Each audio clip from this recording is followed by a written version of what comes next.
All right, everybody, we are back again. We are continuing our conference previews. This is College Football Focus, and we finished up with our power conference looks. So today we are going to continue getting into the group of five. And today we are going to check out the very wide open American Athletic Conference, and we are going to be joined today by a couple of guys from 3 Tech Pod, Mitch and Trey. Guys, how are you doing today? Hey, Mike, we're doing great. How are you?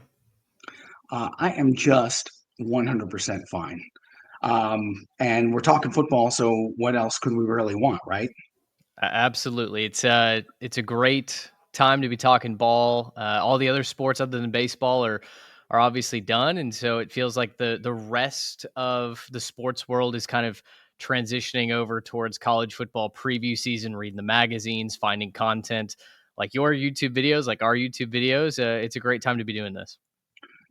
And just a shameless plug, our digital publication is going to be out on July the 7th. So we're putting the finishing touches on that. Hopefully that will be enjoyed by the masses. It's a preview magazine, but it's got a couple of different things in it. So hopefully there will be some attraction there from folks who normally like to read these things. AAC, very wide open. Before we get into the team breakdowns, what do you guys see as maybe one or two prevailing storylines for the league this season? Oh, personally, I just want to see if they can find a way to the college football playoff, right? I think that was a surprising storyline from last year. A lot of people in the national narrative just kind of penciled in an American team, whether it was Memphis, Tulane. Not a lot of people were looking at the service academies, but by mid-season, we were trying to hype up a service academy getting to the playoff, right? And then Boise State ultimately gets that spot. But I think most of the schools in the American were probably taken aback by that. I think they came into this new era of the 12-team playoff thinking, hey, we have a lot of advantages here. We're going to have higher strength of schedule metrics. We knock off power conference teams pretty regularly up and down the league. So it's probably going to be a team from American, but wasn't the case in year one. Can they fight back and earn that spot in year two? Yeah, I think similarly, I wrote about this in our two-part American preview over on our Substack. The first storyline that jumped out was, can the Service Academy repeat as the AAC championship, or champion, I should say, as Trey just talked about.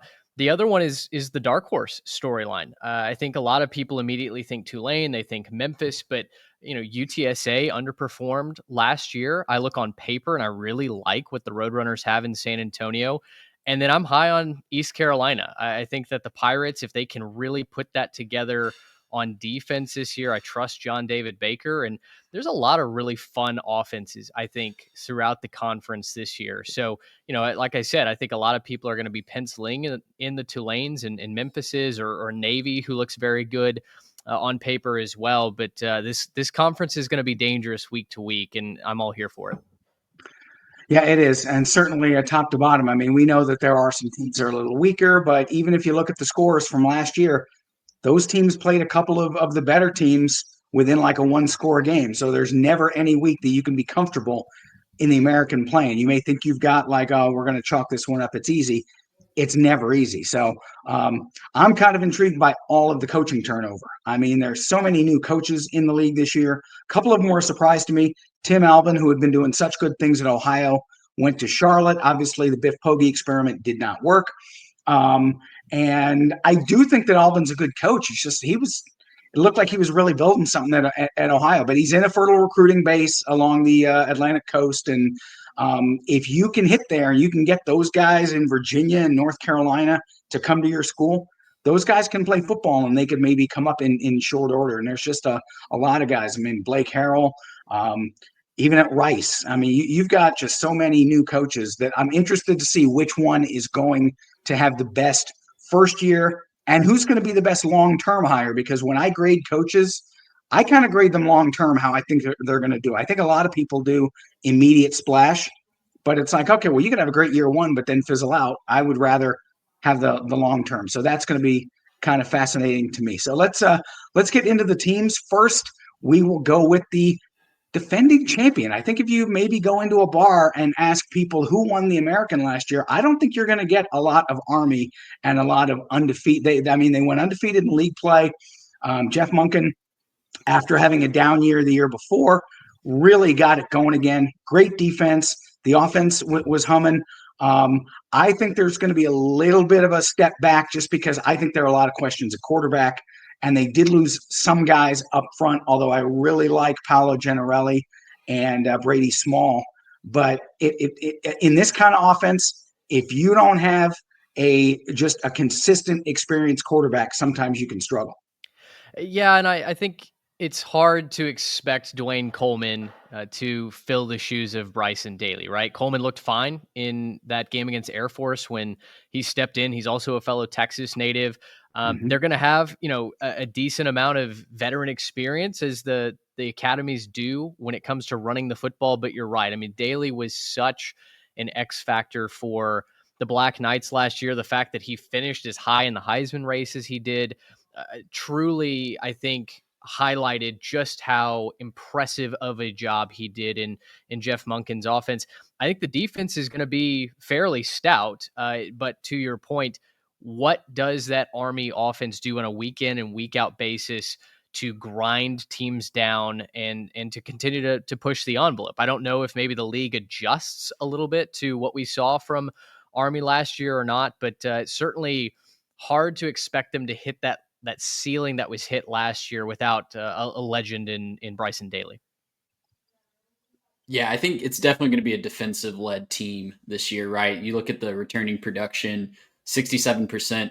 If you buy into Bill Connolly's stats, I know it's a little weighted to different things, but 67% returning production, you'll take that any day of the week in this era of transfer portal football, especially at the G5 level. So, yeah, it could be a team that is winning more 13-10 type games this year. We've talked about a few of those types of teams on our personal preview series over on the 3 Tech Pod, but I like the way the schedule works out. I like that they have a lot of veterans. There's not a lot of offenses that really put the fear into you. Other than Tulane is going to be difficult. UTSA always has a lot of offense.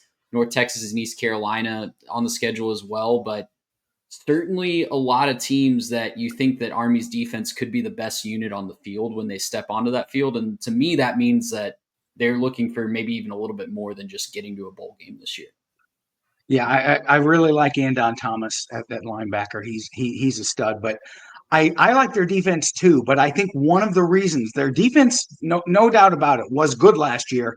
But I think it was good because the offense was able to occupy so much of the clock, was able to grind things. They were top 5 they were great at 4th down conversions. They were great at red zone touchdowns. And if they're having more 3 and outs this year and not being able to convert on things, is the defense going to be on the field longer and maybe get a little more tired and not look as good as we think they are? So that's why I think as much as I agree with you that the defense is good, I think the onus is on the offense, because if they can't move the chains and grind the clock, then that defense is going to be on the field longer than it really wants to be. So that's one thing I'm looking at for Jeff Monken's team. Going over to Charlotte, I just kind of mentioned that a little bit about Tim Alvin taking over there.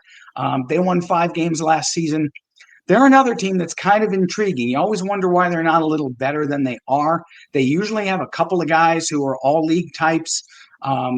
They're another one that's got a fascinating quarterback room. I mean, Connor Harrell, Grayson Loftus, they've got guys who've played, but I don't know who has really stood out. Don Chaney Jr., who was at Miami for a while, he's kind of I guess, a big name on offense. The defense has turned over a lot.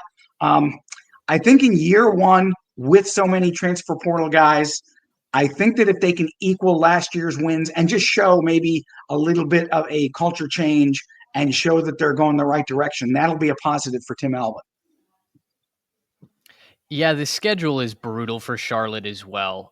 So I wrote in our preview, I think Charlotte fans have a lot to expect when it comes to Tim Alvin. He obviously was described as a miracle worker by fellow MAC coaches at Ohio. 3 straight seasons of 10-plus wins, obviously goes out the MAC champion, and Ohio wins the bowl game as well. So last year, Ohio had a top 10 defense in the country. Alvin is known for building tough physical programs. I'm curious to see how he puts the pieces together, especially on the defensive side. You mentioned the quarterback battle, and that may just be pick the hot hand at times this season. But the defense, to me, with how they've built that, they've got some intriguing pieces, some former blue chip recruits joining the secondary. Dwight Boodle Jr., Colin Gill from Oregon. There are names that college football fans will recognize. How do they all gel in year one, and for some of them just 1 year under Tim Albin? That'll be fascinating to me. And what kind of momentum are they able to get going into year two? I think those are the things that if I'm a 49ers fan, that's what I'm most paying attention to this season. Yeah, and we're big Albin fans on our show. We love what he did up in Ohio, but just caution everybody that roots for Charlotte. It was a little bit of time before he got that really going. His first year was 3-9 up there with the Bobcats, so could be a rebuilding situation. He is a program builder through and through, and I think eventually, like you were saying, Mike, long term, this is a great hire, but short term it could be a little bit difficult. Yeah, that'll be one. Again, I know that the folks in that area of the country really, really want that thing to take off. And again, if he can tap into the fertile recruiting area, the high schools there, he may be able to do it sooner rather than later. I just don't think it's going to be this year. Um, East Carolina, this is one of my favorite G5 teams, partly because they wear purple, and that's one of my favorite colors. But I also have some friends who live in the in the Greenville area, so I kind of they're actually Ohio State fans who've moved down there. But he went to a couple of games and said it's actually a really fun experience. He had no idea what to expect, and he goes to Dowdy Ficklin, and he said it gets loud, and they are into it, and so. This is a team started a little slow, got hot down the stretch. The offense really picked up, and Blake Harrell got the job full time. Caton Hauser back, and I think this of the teams with and I guess Blake Harrell isn't a new coach, but he technically is. This is the team that I think of the new coaches that could have the best first year, just because there is some talent on the roster, and they were able to keep some of the guys that they really needed to keep if they were going to make that progression into this season. Yeah, I certainly think that he has the best floor that he's starting from. You look back at the season, how strongly they finished, where he earned that job. 3-4 start, won 5 out of their last 6. Just one of the hottest teams in the country down the stretch, including beating NC State in the bowl game. So it's a fantastic foundation to work from.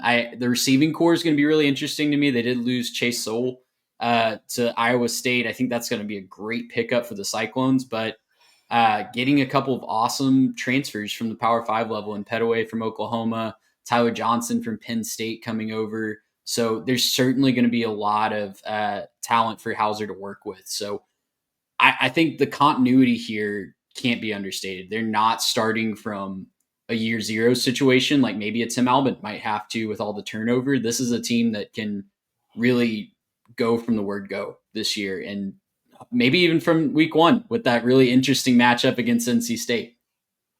I like the defense. They've got some questions in the secondary. Siobhan Revelle, if you know a name from East Carolina, that's probably the name that most fans know. But remember, he tore his ACL very early in the season last year. And so the Pirates had to kind of reel from that. Secondary did not look good on paper. 96th, I believe, in the country last season in yards given up. This year, though, the defense has a lot of athletes on it. And Josh Aldridge will come over from Auburn and take over the defensive side. I've heard that Harrell is still going to be involved somewhat in the defense. We'll see if at times he's, kind of green lighting schemes, or if he just takes over play calling in general. From what I've been told, that hasn't necessarily been leveled out yet. But on the offense, Trey talked about continuity. Maybe the most important keep for Blake Harrell was John David Baker, in my opinion. The offense was abysmal in the lost season of 2023. They then jumped from 130th that season to 24th last year. And Baker was a big reason why. Finding Caton Hauser and kind of solidifying him as quarterback in the second half of the year after Jake Garcia essentially fumbled the starting job away was big. But I just like the weapons that the Pirates have. I think they're a fun, swashbuckling team that fits their brand. And I'm a big believer in them this year. The schedule is a little bit of a mixed bag, but I tell you what, if they can walk into Carter Finley and upset the Wolfpack 2 games in a row to start their year, this could be the year of the Pirates. And that's always, NC State always has some sort of head scratcher at the beginning of the season where they don't play well against somebody. And when you've got a team that comes in with such as much experience as this group has, especially at quarterback, that could be a dangerous one for the Wolfpack. So we shall see how that goes. Florida Atlantic, another one that's turned the page on their previous coach, Tom Herman. I kind of, when he got hired, I was interested to see going back down to the group of 5 level. Maybe it would work because I think his schemes and philosophies are sound. He's just not a fun guy to be around, though. I mean, he was at Ohio State. He wears out his welcome pretty quickly. I think it's because he wants people to believe that he's the smartest guy in the room, and maybe he is, but I just get the impression that he does not endear himself to a lot of folks. So Zach Kittley comes in, offensive mind, gets Caden Veldkamp to come with him, and that is going to be huge because of the symmetry that they had at Western Kentucky. And I think that this is another team that I think they're going to be able to punch above their weight just because of that familiarity. And Kittley's schemes and formations are, I think they're going to be a lot different than what the Florida Atlantic fans are used to seeing. And now the defense, real problem last year, especially late in the season. I mean, they gave up 40, 35. They scored 63 against Tulsa in the finale, but it was not pretty up until that point. And I don't know how much better that group is going to be, but I do think the offense will be good enough that it'll at least keep them in games. Yeah, I mentioned in our preview that Florida Atlantic cannot be a team that you take your mental week off against, right? Kittley and that offense, I think, are always going to be dangerous. And similar to another American upset that we saw last year when Tulsa just came back and absolutely stunned UTSA at home, I think FAU is going to have some of those capabilities where all of a sudden, if you're turning the ball over and giving the Owls extra possessions, they might be able to put up 45, 50 points on you in a suddenly how you lose to FAU. For me, I think that the Kittley fit, I know Veldkamp is not long for Boca Raton, but the Kittley fit with FAU feels very authentic to that program, right? They're going to run a high-flying offense that can use a variety of skill players that they can recruit from right there in their own backyard. It should be an easy sell, in my opinion, if Kittley's going to stay there long-term and build this program. Yeah, the defense is going to be – sorry, go ahead, Mike. Go ahead. Yeah, the defense, I think, is going to be the only concern this year. I have full confidence that Kittley will be able to instill that scheme very quickly, like you guys are saying. Brought in a ton of transfers. I like that there's basing out of a 4-2-5, switching over to that with Brett Dewhurst running the show over there. A lot of talent that they can pick up from Florida in the coming years in that secondary. I think that'll definitely play dividends for them as well. Yeah, you just wonder, because if this is successful, is Kittley going to get poached by a bigger program maybe in 3 or 4 years? And that's the risk you run when you're at this level. If you're not a Boise or if you're not a Memphis or a James Madison, you risk getting a program to be good and then you go off. So that's the one danger. But he certainly, even if they don't win games, they're going to be a lot more fun to watch offensively. So that is one thing that is a guarantee.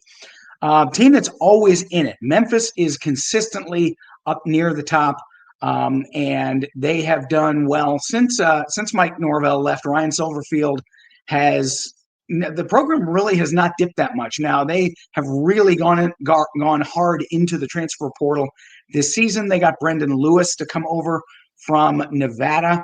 And on defense, I think that one of the underrated guys they got, another one from the Mountain West, linebacker Drew Watts. That guy is a tackling machine. The only thing I don't like is when you go into the transfer portal to basically reshape your entire offensive line, even if it's an upgrade. I don't like a ton of transfers up front because of the chemistry and cohesion thing. If you're getting one guy, that's great. The other four have played together.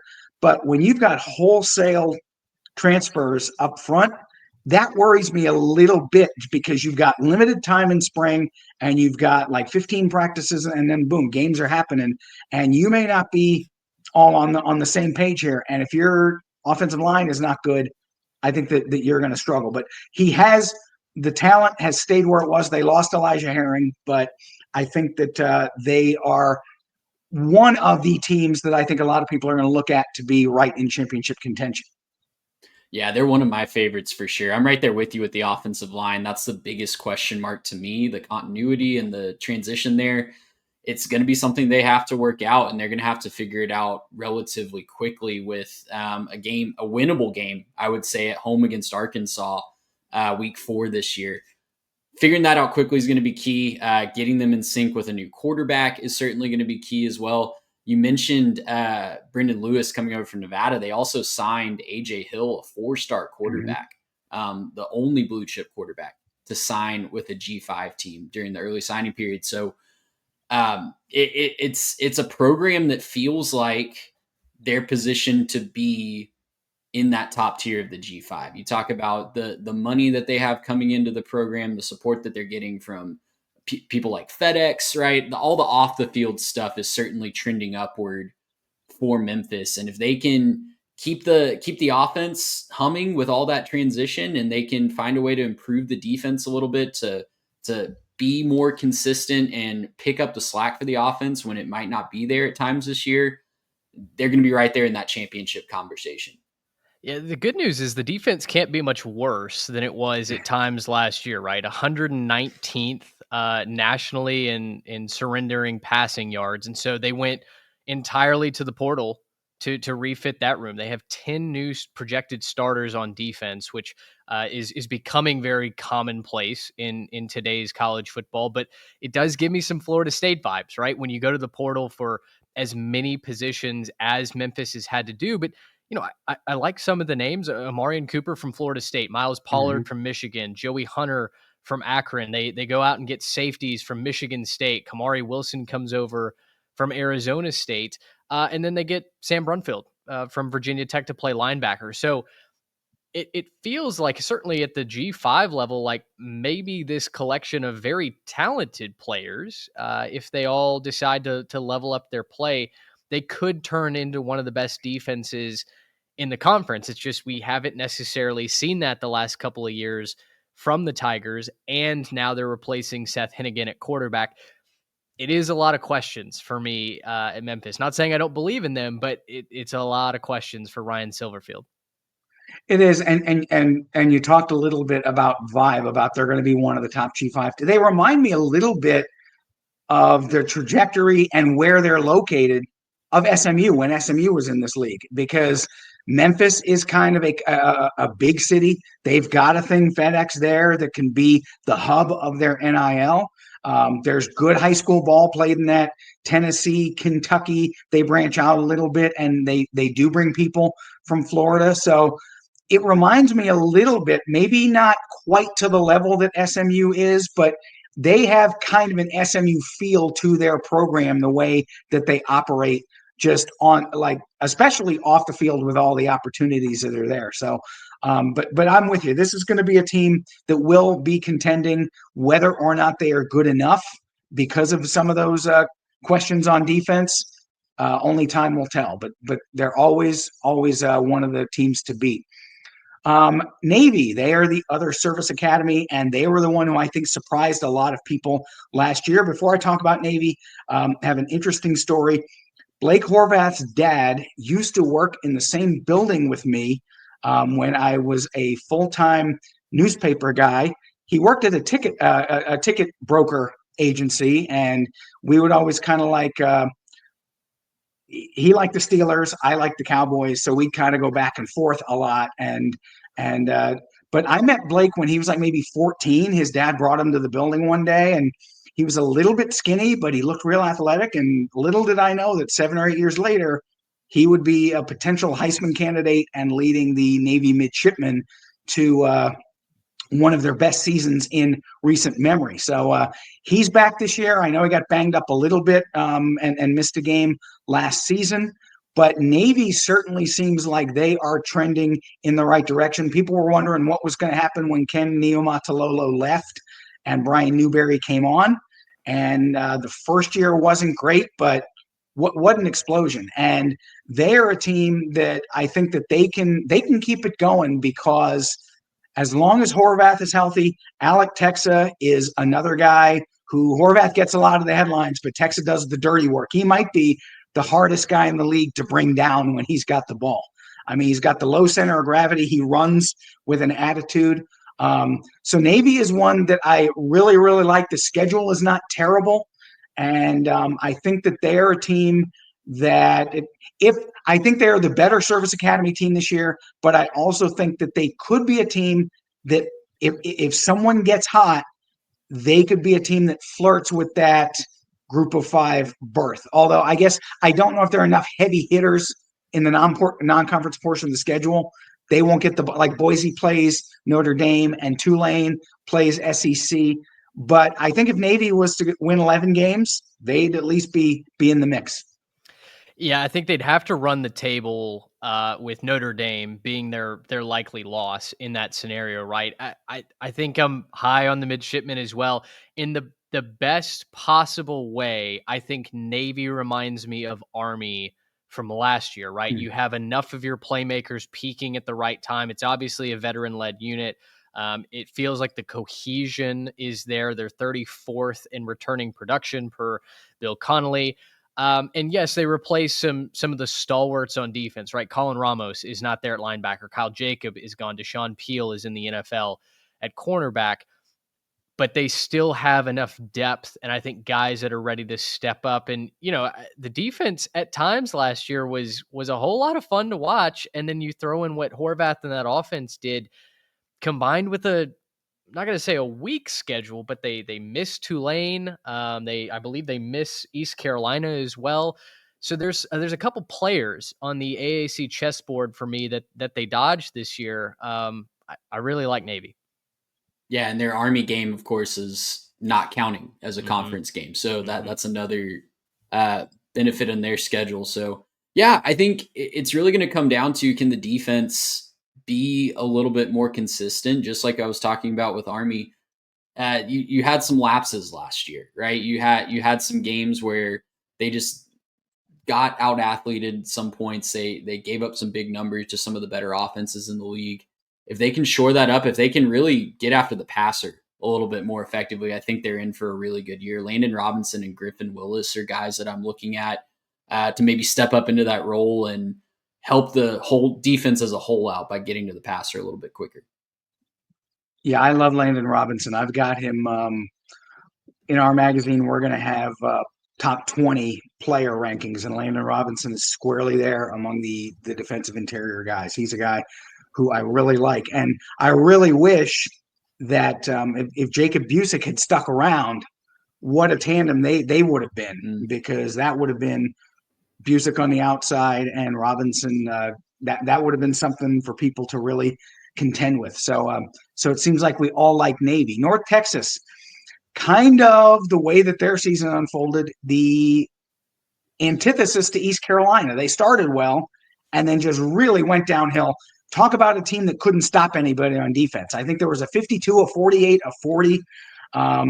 Eric Morris, I know that he's got the credentials as far as offense, but I think people are waiting for this to pop. And until the defense can really show some sort of ability to get people off the field, there's a finite shelf life to win games 48-45 and 41-37, and especially when a lot of other teams can do it with better talent than what you have.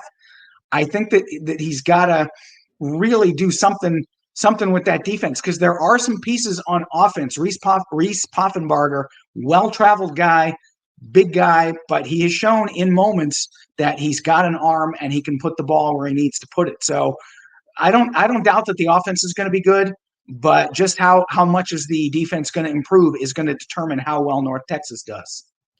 Yeah, Skylar Cassidy coming in as defensive coordinator there is really exciting to me. Guy that coached right in my backyard at Sam Houston the last couple of years, for quite some time with Casey Keeler. And last year had the best defense in Conference USA. They really led that Bearcat team to a 10-win season. So I love that hire for North Texas. I think that's a really good transition up, just going up the road to Denton. And a guy that knows Texas well, obviously, is going to be able to help recruit to North Texas. And it's really a program that you mentioned, if they can get the defense right, they're going to be in good shape. If they can really find a way to hold on to some of their talent too, they'll be in a great shape. It feels like year after year, Morris is just dealing with so much turnover on both sides of the ball. So hopefully with Cassidy in place, locking down the defense, they can start to shore up some of that talent and keep it up there in Denton so they can build some continuity up there.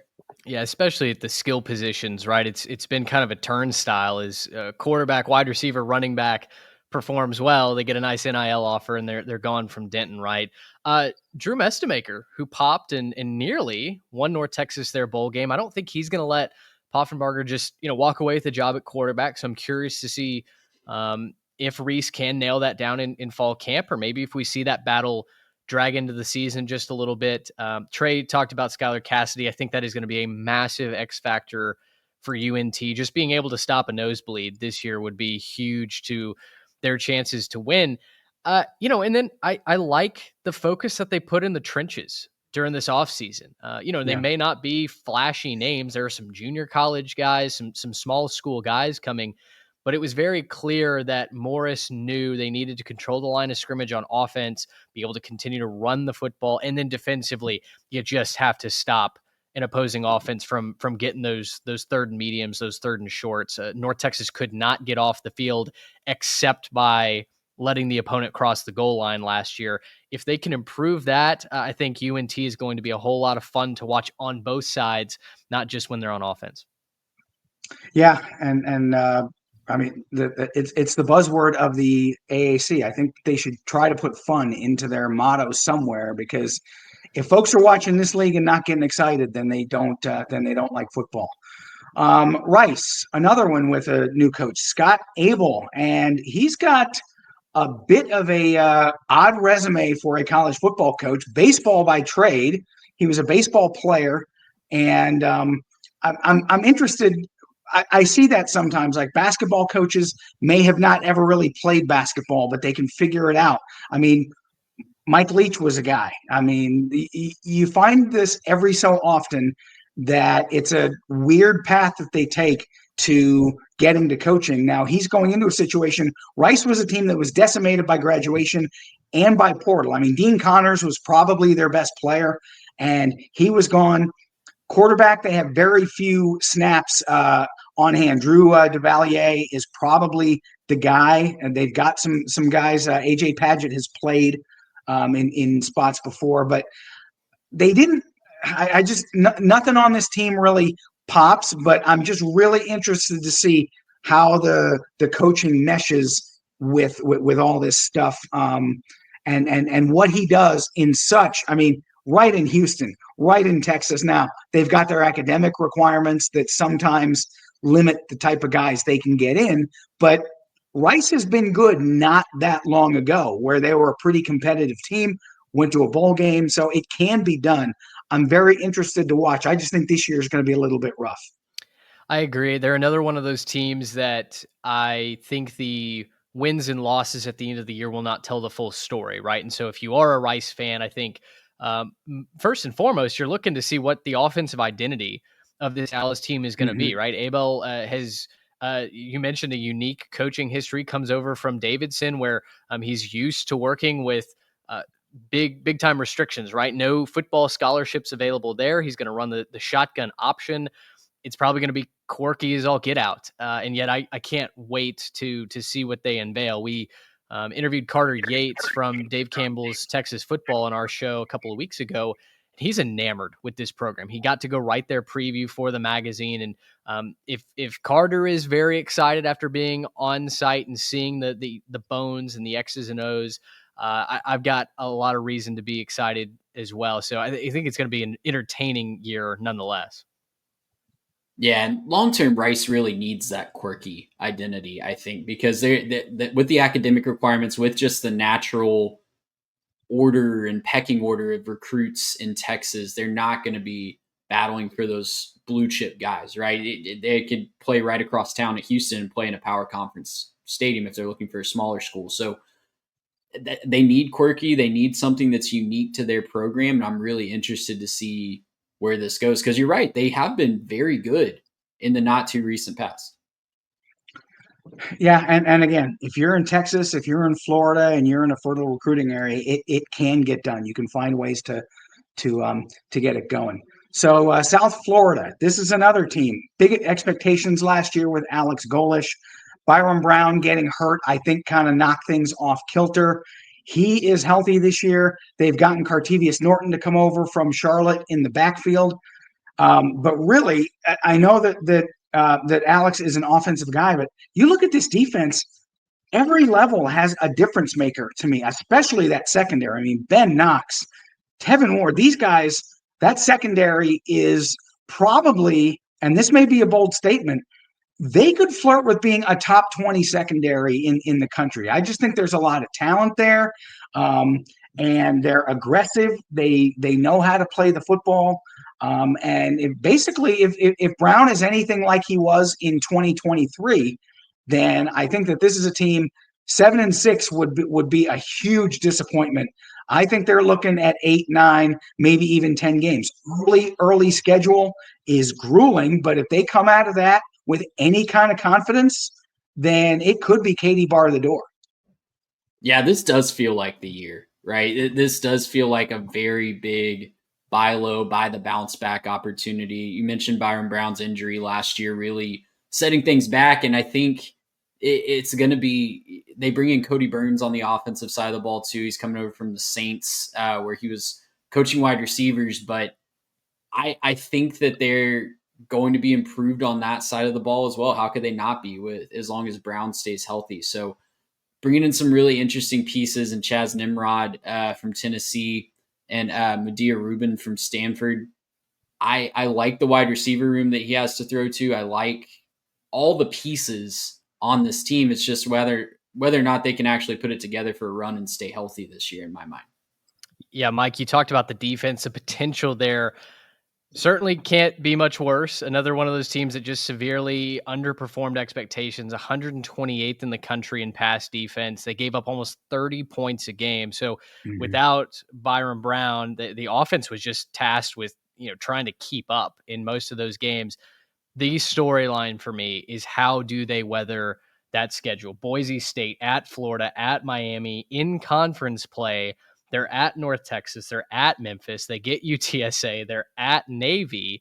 It's going to be a gauntlet for the Bulls this year. And yet I still find myself wanting to believe that 8, 9 wins is on the table, given the construction. And I think the life cycle of where Golish is in building this team. Yeah, I definitely like their roster a lot. And obviously the health of Brown is what will really determine things. But I just think that he's slowly been constructing, and I think he's been waiting for a year to pop. And he probably thought it was going to be this year. Then he saw the schedule maker going, "What are you doing to me here?" So, but yeah, if they can just come out of the non-conference portion healthy, because I mean they can beat Boise. I don't know if they can beat Florida or Miami, but they can beat, if they can be 1-2 or even 0-3, but everyone is still healthy, then all of their best work is still ahead of them because their talent construct is as good as any team in the league. So so that's something I'm definitely ready to watch. Temple, another great coaching hire. Casey Keeler was about as big a home run as you can find. Now, again, this is another one who this year, I don't know how much of a difference he's going to make because of the deficiencies on the roster. He did go out and get Jay Ducker, who is a well-traveled running back. But I just don't see a lot of Temple's best players also got poached by power conference teams. So I think that this is another one. The record may not tell the story because Keeler is going to get this thing going. And in Philadelphia and Pennsylvania and just that general area, he's going to be able to tap in and get people to buy what he's selling. And I think as early as next year, I think you could see Temple start moving up. Yeah, home state guy, right? He's a Pennsylvania native. Temple over the last 4 years, so since 2020, 13-42. This is a program that's just been mired in great hopes and aspirations, and it feels like a Philly-based team should be more competitive, and yet Right. they just haven't been, right? Keeler, conversely, in his time at Sam Houston State, 97-39. So you do get kind of the hometown hero coming back. I'll say this, the offense really intrigues me because they bring Tyler Walker over from Montana State to run the spread. So they're going to air it out this year. Evan Simon's the returning quarterback, but they bring Giovanni McCoy in from Oregon State. He was at Idaho before that. He had a brief stop in San Marcos and then hit the eject button after spring ball to go try and win this job up in Philadelphia. They're a team that you combine what maybe little momentum they could get this year. If they could just enact a proof of concept, they're recruiting off the charts right now. Keeler is already selling a heck of a vision up there. Trey and I believe this is probably his last job, right? He's back home. It feels like this is kind of his farewell tour. I think you could see Temple winning 6-7 games very, very quickly. Probably not this year, but I like the blueprint. Yeah, it's a fantastic hire. You guys have put it eloquently. I'll just say the only thing I'll add is he's also done it in that region. He's not just done it at Texas. He won a national championship at Delaware earlier in his career. So, guy that knows the area, obviously being from there. You mentioned the recruiting, Mitch. He's doing a fantastic job hitting the ground running.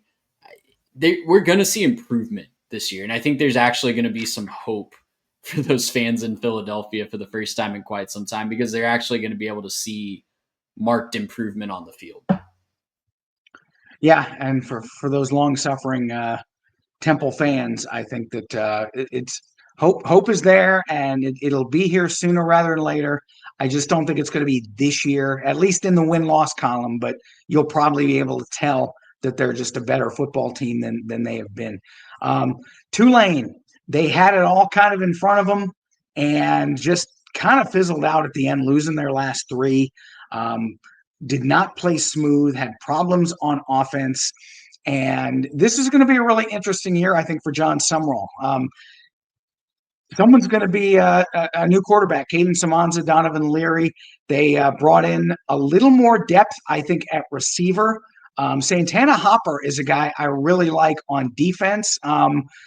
And Tulane is like Memphis. They're always going to be near the top.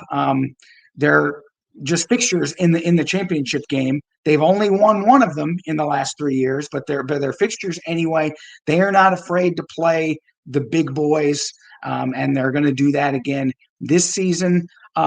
It's hard for me to get. There are years that I go in saying, okay, Tulane, you can pencil them in 9, 10, 11 wins. I don't have a real feel on how this team is going to be this year, and that's kind of odd for Tulane. Yeah, and it's really because of the top of that offensive backfield, right? You lose Darian Menza to Duke. That was a really surprising move, I think, to a lot of people. You lose Mekhi Hughes to Oregon, maybe not as surprising, but finding that QB1 and finding the guy who can lead that offense and really finding the go-to running back, that's really what's made some of these better Tulane offenses go over the past few years, spanning the coaching staffs. It's really been an electric running game that's kind of driven the bus there. So you're looking at guys like Arnold Barnes, who's coming back, Maurice Turner coming in from Louisville, Zabri Mobley coming over from FAU. So there's certainly talent there, but finding that go-to guy that can be the workhorse from the running back position, I think is maybe even more important than finding a quarterback, as crazy as that might sound. Well, and Mike, you mentioned the options. I'll throw in Brendan Sullivan, who transferred in the spring as well from Iowa, well-traveled guy, started at Northwestern.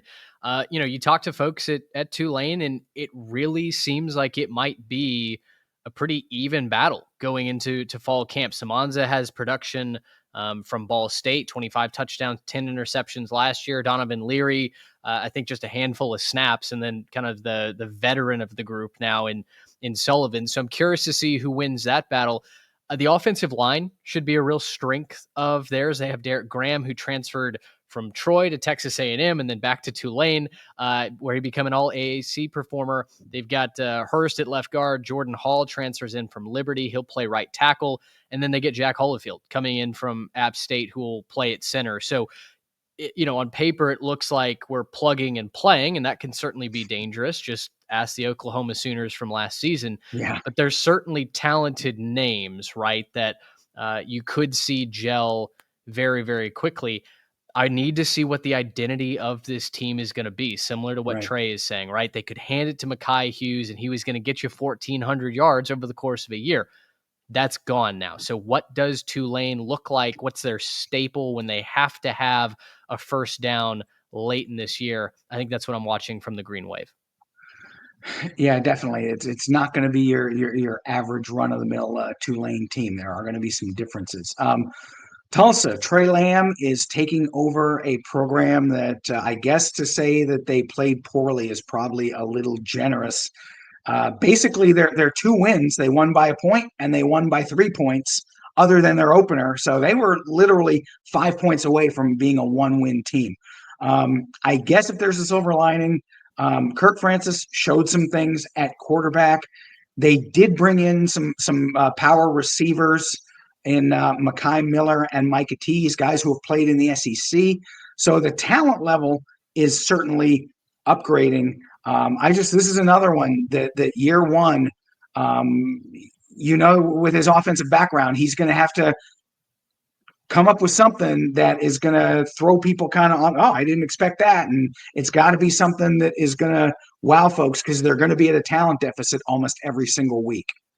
Yeah, I wrote that this is your perfect college football 26 rebuild, right? It's in a fun area of the country. You're going to be able to recruit in Texas and in a couple of other surrounding states. I think there's hopefully there's even recent success to sell to recruits. Tulsa is not that far removed from being inside the top 25 and kind of a dark horse conference contender, but Kevin Wilson's short, frustrating tenure did nothing to win any sort of grace or acumen for this football program. And so they turned to Trey Lamb, who has had FCS success, right? When I dig into these programs that it's hard to find maybe something to sell in the X's and O's. Well, let's look at the future, right? Let's look at the vision. He's won at Gardner-Webb, back-to-back conference championships. He's got that success of taking a little and turning it into a lot. I think you're trying to project forward, and Tulsa, in fact, is the smallest school, I believe, by enrollment in the FBS. So it's a very small, intimate group. If anyone can win there, it might be an offensive mind like Trey Lamb, who's used to doing it at small schools. Yeah, and they did have some interesting portal pickups this year. I will give them that. It's kind of hey, I remember that guy from a couple recruiting classes ago. From some power programs. You look at guys, you mentioned the wide receivers, but Hunter Erb, who was a blue chip offensive line recruit at Texas A&M, Byron Turner Jr. On the defensive line from Florida State, Nakai Johnson from Pitt along the defensive line as well. So there's some interesting guys there, but it is going to be a very, very difficult rebuild at Tulsa in year one. You're kind of like Temple, you're just hoping to see that improvement and hope to get glimpses there. Right. UAB, certainly things have not gone the way that Trent Dilfer probably thought they were going to go. I know he came in with a lot of bravado, said a lot of big things that the program was really going to get going, and so far it hasn't happened.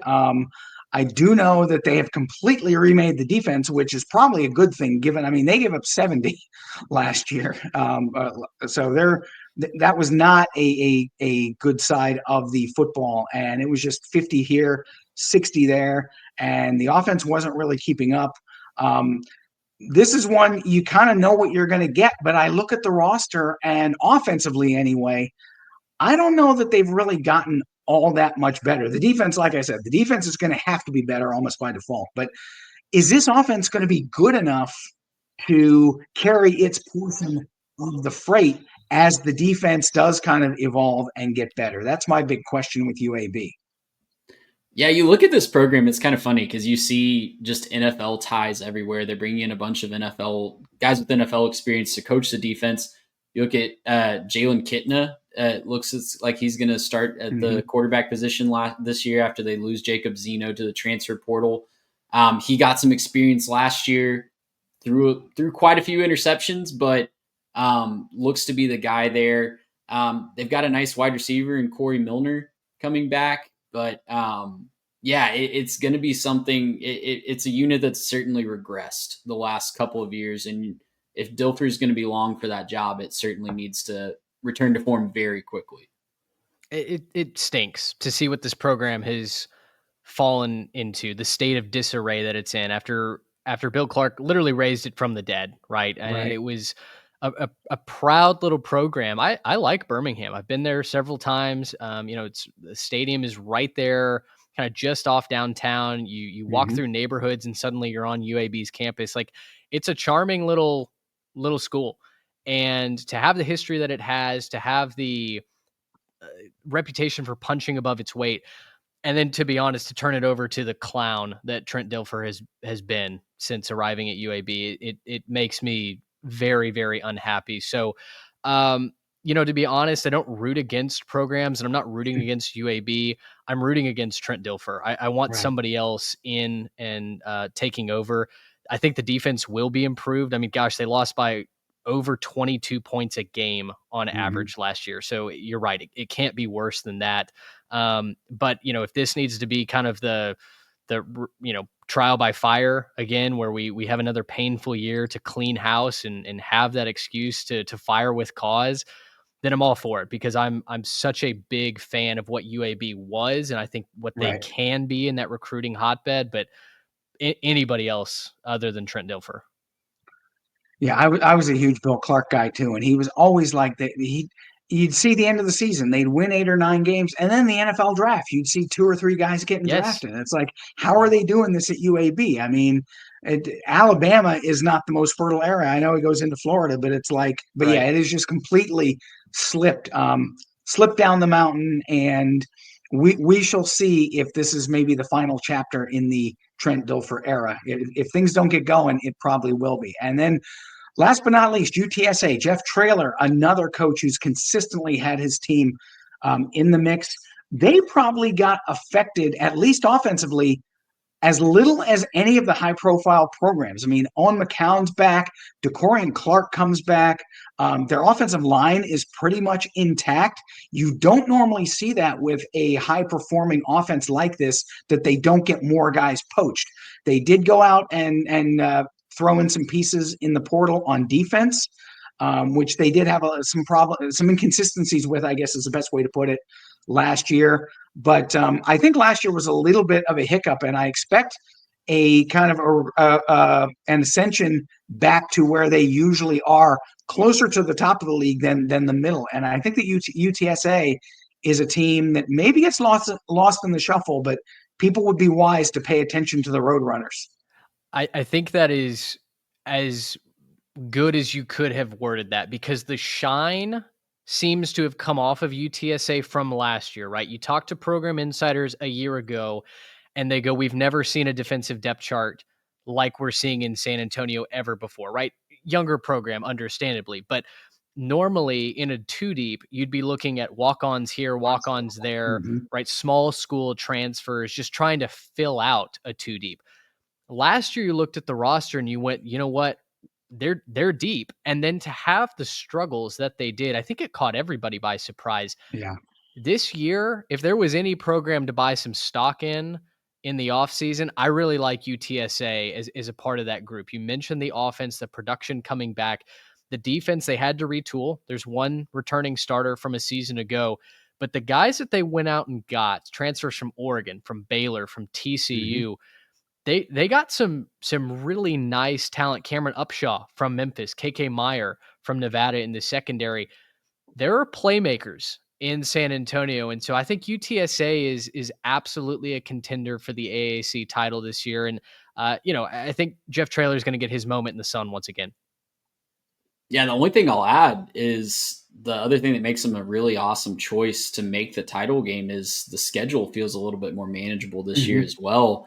Last year, they couldn't buy a win on the road. They went 0 on the road, including losses to teams like Rice and Tulsa. So they've got to find a way to fix that and find a way to win on the road in this league. But you look up and down their conference schedule this year, the non-conference schedule is interesting. They have their bye game at A&M, a revenge spot against Texas State, this time at home. That should be really interesting, but they get Tulane at home, they get Army at home, they get East Carolina at home, travel to USF, which will be really tough with that offense, but they get Temple with a first-year head coach and Charlotte with a first-year head coach on the road as well. So feels a little bit more manageable. The biggest games are certainly at home, and it is a real home field advantage in the Alamo Dome when that place is rocking. It's another one of those places that can get really loud and really rowdy and support that team really well. Yeah, and they're still relatively new, so they're still kind of a team that I think a lot of people, maybe because there's so much of an emphasis on football in Texas, everyone knows the Longhorns, everyone knows the Aggies, everyone knows Baylor, but I think that folks would be well served to kind of get to know UTSA a little bit because, like you said, Traylor has just such that background in Texas high school football, and then to kind of come in and do what he's done at the college level, kind of molding it in his image with all these kids who went through that Texas high school pipeline, and they all kind of play together. They're one of the more fun teams year in and year out to watch for me. So that's they've done a rundown great job. The last thing I'll say on them is they've just done a great job branding themselves as San Antonio's team. Yes. That city that doesn't have a pro team, all they have is the Spurs. That they've done a fantastic job is kind of taking on the identity of that city as well. Yes, definitely. I was there probably 3-4 years ago, and everywhere you saw billboards, you saw it on store windows. There were stickers in the windows and little posters, and people are really, really behind the team. It's nice to see.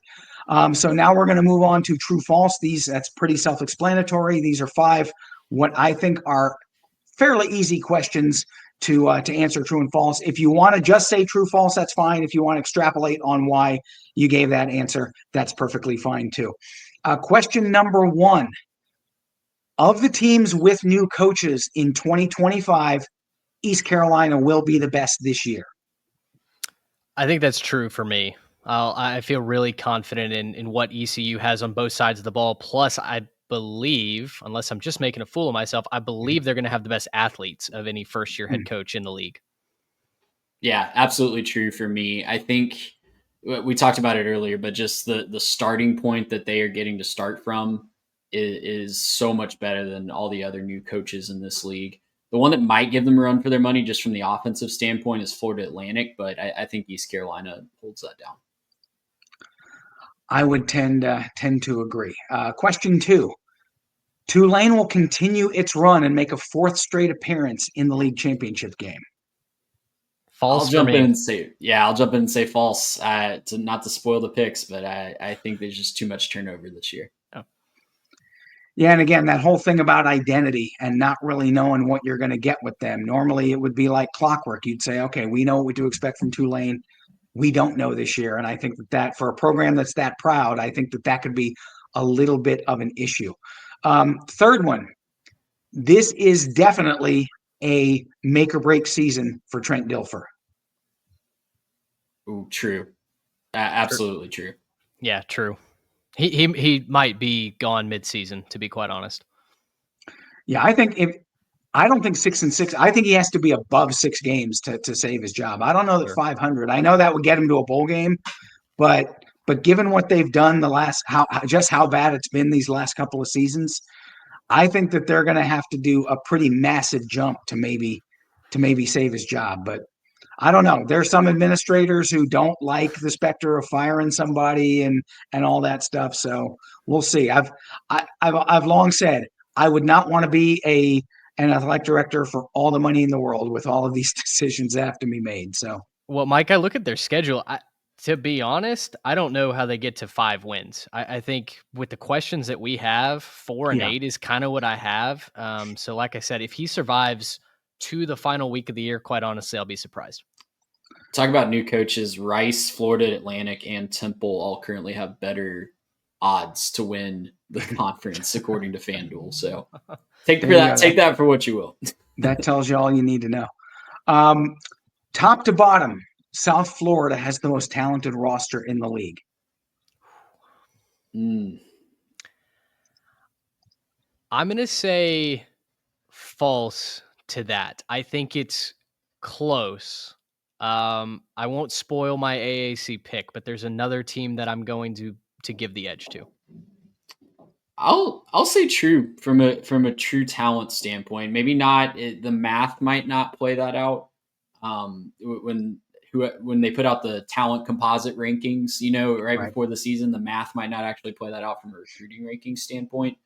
But when you just think about the recruiting territory and the type of guys that they have, the eyeball tests, I'll say that's true.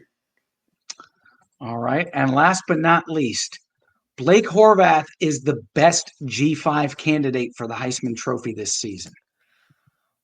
Oh, wow. That's a really good one. I'm going to say false only because I would be shocked if an academy quarterback could win the Heisman. I know obviously what we saw from Bryson Daly last year. I just feel like, whether it's Maddox Madsen at Boise State, Anthony Calandria at UNLV. Sure, Colton Joseph at Old Dominion. For those that didn't listen to our Sunbelt preview, I mean, boy, the sky might be the limit for that kid with the Monarchs. So I love Horvath. I think he does so much for Navy. But my gut says false on that. I think false as well. I think he would have to put up just absolute video game numbers, which he might.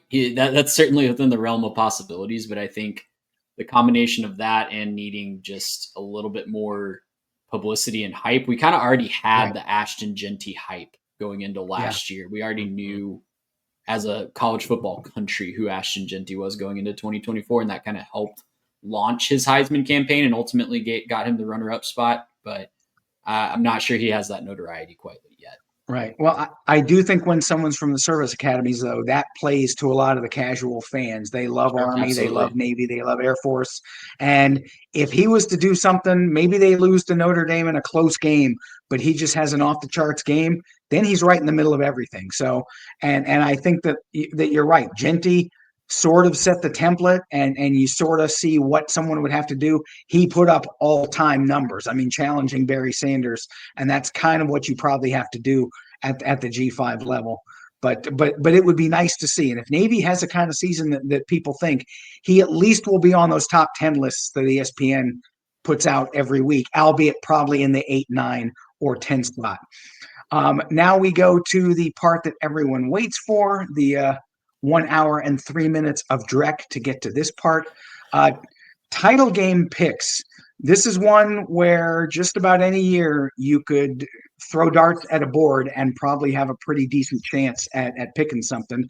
I will actually go first. I usually defer to my guests, but I do think that Navy, while I do have a few concerns about some of their personnel losses on defense, I do think that the momentum from last year carries over, and I do think that they are able to make it back, that they can get to the title game this year, where they will face, schedule be damned, the South Florida Bulls. I just love it. If Byron Brown can stay healthy, I think Artavius Norton is a better back than people are thinking because he played at Charlotte and he got almost no notoriety. But he can play. And again, I know that the stats were abysmal for that pass defense, but these are guys who are on draft radars for like the next year or two. And I just think the talent is too good. Something didn't mesh, and I think that Golish is a smart enough guy to figure out what it was. And I think that they are going to be a much better defense this year and be good enough to get through that opening stretch to where maybe those are the only 3 games they lose all season. Wow. Okay. So that was actually going to be my question back to you, Mike, is say they go even 1-2. Say they beat Boise Mhm. at home. They lose to Florida. They lose to Miami. 10-2 USF. Are we in the playoff at that point? If they beat Boise and they're respectable against Florida and Miami, then I think they are heavily in the conversation just because from a strength of schedule standpoint, you mentioned it at Yeah. the beginning, the American usually gets weighted a little bit higher because they will go out and play some of those better teams. And if South Florida can beat a Tulane who maybe can beat an SEC team or beat somebody who's beaten a good team, I think it could kind of have a little bit of a domino effect. So I think that they will be in the discussion. Gosh, I love that. We're going to be I like it. tweeting. We're going to be tweeting all AAC conference schedule long at you. Just monitoring this. I'm on board with you. There you go. Trey, I go like it. next. Okay, I'm going to take UTSA and Navy to make the title game. Judging by Mitch's face, I might have just stolen his pick potentially. But Birds up, baby. yeah, we're going birds up. I'm going to bet on coaching in this one. I love both of the coaches. I love the continuity that both of these programs have had over the last almost decade. It feels like, I know it's not that long for either guy, but it feels like those are the most stable programs in this era of so much transition. I know Memphis is replacing a lot on offense. I trust them to get it figured out. I like the runway that they have on their schedule with opening up with 3 very winnable games before potentially a winnable game against Arkansas at home at the Liberty Bowl. So I like that. And I think UTSA's offense is going to potentially be the best one in the league. I think that can carry them a long way. And I mentioned earlier in their portion of the show, I like the schedule. I like that their biggest games are at home. And if they can just find a way to take care of business in most of those road games, then they're going to be right there in that AAC title picture. I've got the exact same pick, and I did not anticipate that coming in. We did not text before. We did not. Okay. I had no idea that that UTSA was going to be the pick. I wondered if one of y'all was going to pick Navy, but very similarly, I think the schedules are very conducive to success for both teams. Trey outlined UTSA gets like all their major games except for USF at home. They're so hard to beat in the Alamo Dome. You combine that with the fact that UTSA on the ground was very hard to beat last year. They reload in the front 7, so I anticipate that rush defense being very challenging once again, and I like the upgrades that they made in the secondary. They were 123rd, I want to say, in pass defense a year ago. If they can shore that up and just keep some of those road games from turning into flip of the coin shootouts, I think that's where you see some of that statistical improvement, both on the stat sheet and in the win-loss column. I am concerned about their game in Tampa, going on the road to take on USF. You know, for that game to have some AAC title game implications on the line would bring me so much joy. And they might even be able to lose that one and still make it to the title game if they take care of business elsewhere, just because of how difficult that USF schedule is. But yeah, I think both of these teams should be very entertaining to watch this year. And I think it's such a great sign for the health of the conference. Yeah, definitely. And there's a number. I mean, that USF UTSA could be the game of the year, but there's a number of games that have game of the year kind of all over them just for the implications of getting to the title game. We've mentioned probably legitimately 5 or 6 teams, and if any of the 5 or 6 got in, I would not be surprised by that at all. Well, this has been a lot of fun, great league that we're talking about, and a lot of excellent breakdown. For folks who are not familiar with you, where do they find you guys on social media and on the internet? Yeah, they can find us at 3Tech Pod on all of our social handles. That's the Spotify and Apple podcast platforms, YouTube, our Substack. If you just search 3Tech Pod Substack, you'll find us as well. It's a great time to be following the show right now. We're doing a giveaway. We're giving away a couple $100 in home field apparel gift cards, as well as a new copy of the College Football 26 video game. So if you like free stuff from home field, you like a free video game, now's a great time to follow the channel. Just fill out a survey for us and you're entered in. Well, hey, if you've got stuff, then that is something that I think that kind of sells itself. I mean, never mind the football content. People just want the stuff. So That's right. anyway, that's right. Thanks for coming in, guys. We will be following you down the road, and we may check in some points during the season. And I will be anxiously awaiting those tweets when USF has a 3-game losing streak, and I will see that and go, well, at least I put myself out there. So That's right. you guys have we're getting close. So let's all have a great season. Again, thanks for coming on. Thanks, Mike. Absolutely. Thanks, Mike. Mm-hmm.